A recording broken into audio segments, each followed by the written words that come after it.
Right. Okay, so here we are at the beginning again. And for you listening at home, this is the first time you're hearing my voice and Marta's voice. Marta Reese, say hello. Hello.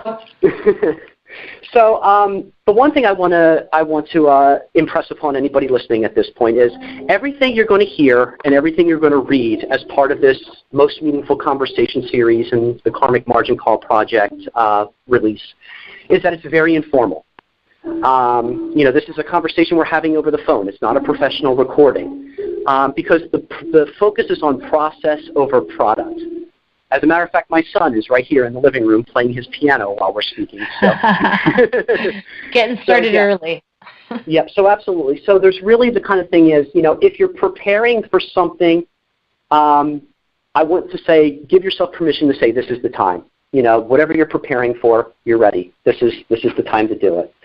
So, it's very informal, and what matters most is the small, consistent actions we take. Like we were talking about earlier, Marta, is showing up. If you keep showing up, it's like chopping down that big oak tree. You're not gonna chop down the oak tree with one shot. It's little by little, inch by inch. So the whole service market economy, these conversations is just showing up and consistently showing up. My acting teacher always used to say an ounce of behavior is worth a pound of words.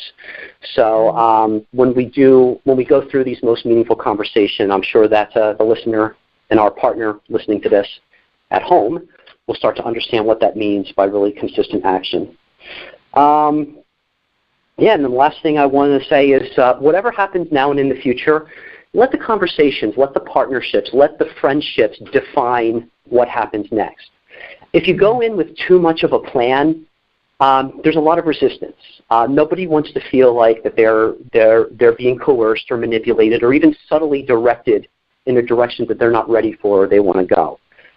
Give yourself all the time in the world. Give yourself the space to listen to each other and let the next step reveal itself.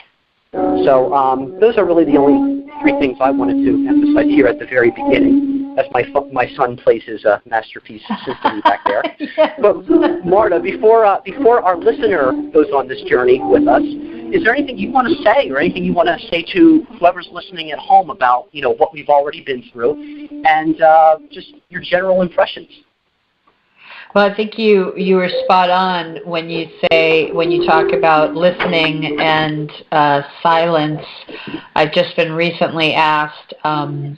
It's just an inquiry that has multiple answers, I'm sure. But what actually transforms? And for me, lately, it has been just simply approaching things with silence, with a willingness to listen, a willingness to sort of defer my judgment, and just really be open to hearing how others experience life, how others make sense of life, how others perceive life, and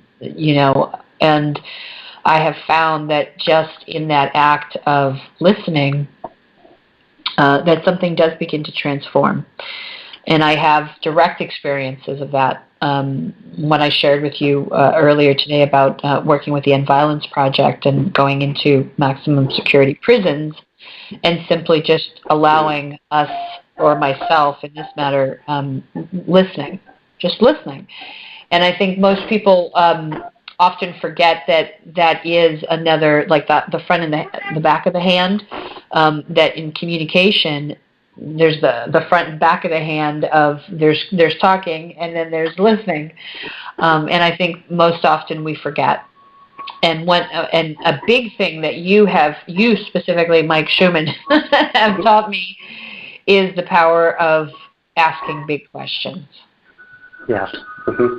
So I think all those things combined transform. Yeah, because the question really does open up the space for listening. It's interesting. The Chinese character for listening combines ear and world. So when you're really listening, it allows you to enter into the person's world. And all of these exercises that we're doing, the in my world exercise, the question circle, and then the emotional hierarchy Yes, they are communication exercises. Yes, they are an opportunity to speak your heart, but more importantly, they're a listening exercise. I've been an actor and kind of like an acting scholar now for about almost 30 years at this point. Wow. And my acting teacher always told me acting is not about speaking or performing; it's about listening. So that's where the most compelling performances come from. And I do believe, if we kind of create the character that we want to become, and then we emotionally commit to that, we do become that. And that's what this whole process is about. Beautiful. Cool. And I think on that note, we will end this recording, and our listener will go on to the next exercise, which is In My World. That's the In My World repetition. All right. So thank you, Martha. Thank you. And many thanks to Micah, who's providing the soundtrack for all of this. Yes. Hey, Micah. Yeah. So hang on a second.